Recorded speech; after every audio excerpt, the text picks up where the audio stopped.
మీ అందరికీ మన ప్రభైన యేసుక్రీస్తు వారి ఘనమైన మీ అందరికీ శుభములు తెలియజేస్తున్నారు. అందరూ బాగున్నారు కదా? మీ అందరూ కూడా దేవుని వాగ్దానం గురించి కనిపెడుతున్నారు. ఈరోజు వాగ్దానంగా వాక్య ధ్యానాంశంగా కీర్తనల గ్రంథము 34వ కీర్తన 10వ అధ్యాయం ధ్యానం చేద్దాన్ని. సింహ పిల్లలు లేమి గలవే ఆకలి కొనను, దేవునిని ఆశ్రయించే వారికి ఏ మేలు కొదువై ఉండదు.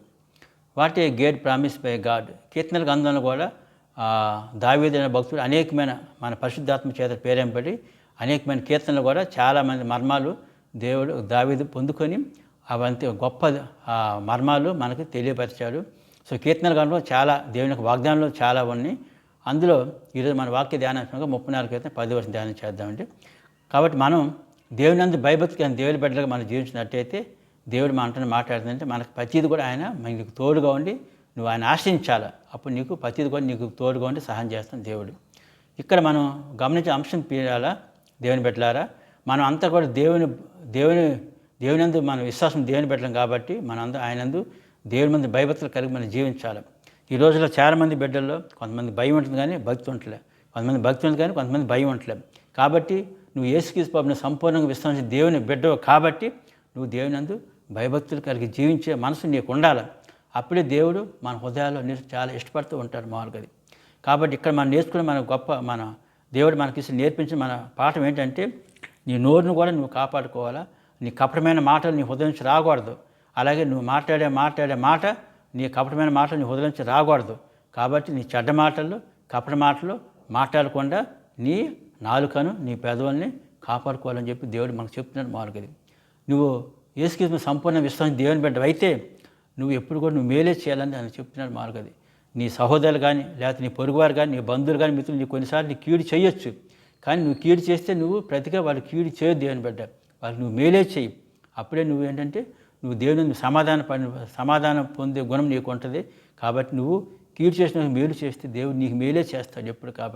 కాబట్టి మనం సమాధాన వేతకి వెంటాడే వాళ్ళకి మనం ఉండాలంటే మనం కీడు చేయ వాళ్ళకి మనం మేలు చేయ గుణం నీలో దేవుని బిడ్డ నువ్వు కలిగి ఉండు. నువ్వు దేవుని దృష్టి అంతా కూడా ఆయన దేవుని దృష్టి ఎవరి మీద ఉంటుందంటే ఆయనందు విశ్వాసం గారి వారి మీద, తర్వాత ఆయనందు నీతిమంతులు గారి వారి మీద, తర్వాత దేవునందు భయభక్తులు గారి మీద ఆయన ఎప్పుడు ఆ దృష్టి అంతా ఆయన మీద ఉంటుంది.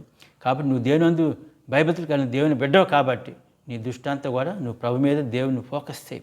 ఆయన నువ్వు పట్టుకో, నీ హృదయంలో ఆయన చేర్చుకో, దేవుని వాక్యానుసారం నువ్వు జీవించు, నీ హృదయంలో ఆ వాక్యాన్ని నువ్వు భద్రపరచుకో. అప్పుడే దేవుడు మన హృదయాల్లో నివసించి ఆయన మనకి ఎప్పుడు మనకి మీరు చేస్తూనే ఉంటాడు.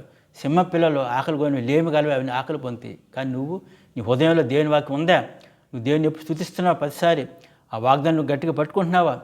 దేవుడు నీకు ఇష్టాలు నువ్వు జీవిస్తున్నావా? ఇష్టపరంగా భయభక్తి కలిగి ఉన్నావా?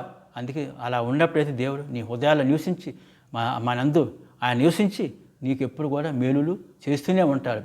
సో ఇటు మేలు నువ్వు పొందుకోవాలంటే ఆయన అందు విశ్వాసం ఉంచి దేవుని వాక్యాన్ని నీ హృదయాన్ని భద్రపరచుకొని నువ్వు దేవునికి నువ్వు ఇష్టానిగా నువ్వు ఉండి జీవించినట్టయితే దేవుడు మీ జీవితాల్లో నీ హృదయాలు నివసించి గొప్ప మేలు చేయడం అని ఎప్పుడు కూడా సిద్ధపడి ఉంటున్నాడు. ఈ వాగ్దానాన్ని దేవుని బిడ్డ స్తుతించు, గణపరుస్తూ కీర్తించు. దేవుడు ఈ వాగ్దానాన్ని మీ అందరి జీవితాలు తప్పకుండా నెరవేరుస్తాడు. ప్రేమగల తండ్రి, అయ్యా మీరు అయ్యా ఈ వాగ్దానం ద్వారా ఈ వాక్యం ద్వారా మీరు మాతో మాట్లాడి మీకు వందనాలు సూచిస్తూ తెలుస్తున్నా తండ్రి బాబా. అయ్యా నీ కృప నీ ప్రేమ ఎంత గొప్పది తండ్రి బాబు నాయన. అయ్యా మేము నాయన అయ్యా నీకు నేను ఇష్టకాని అయ్యా దేవుని భయభక్తులు కాదు వాళ్ళకి మేము జీవించడానికి మీరు సహాయం చేసి బాబు నాయన. అయ్యా నీ వాక్యాన్ని పాప మా హృదయాల్లో భద్రపరచుకోని పాప. అయ్యా తద్వారా పాప మా హృదయాల పాప నీ ఉండి పాప నాయన. అయ్యా నాయన అయ్యా మేము నాయన అయ్యా మా హృదయాన్ని పాప నాయన అయ్యా మా నోరుని పాప కాపాడుకుని పాప మేము నాయన చెడ్డ మాటలు మాట్లాడుకుని పాప నాయన. అయ్యా కీడు చేయ వారికి కూడా మేలు చేయ అయ్యా గుణాన్ని పాప మాకు నేర్పండి తండ్రి బాబు నాయన. అప్పుడే పాప మేము నాయన అయ్యా మా హృదయాన్ని పాప నీకు సమర్పించి పాప నాయన. మేము ప్రతిదీ కూడా నీ ద్వారా మేలు పొందుకొని ఉంటాం కాబట్టి పాప నాయన. అయ్యా మేము నాయన అటువంటి పాప గొప్ప మనసు కలిగి పాప నాయన. అయ్యా కీడు చేయ వారికి కూడా మేలు చేయ పాప. అయ్యా మేలు చేయ విధంగా పాప మా హృదయాన్ని మీరే తీర్చిదిద్దని బలపరచని ప్రార్థిస్తున్నారు తండ్రి పాప నాయన. ఈ వాగ్దానం పాప నెరపరిచి పాప మా అందరి జీవితాలు పాప గొప్ప మేలు పొందుకో అనుభవం మాకు దయచేయని ప్రార్థిస్తున్నారు తండ్రి పాప.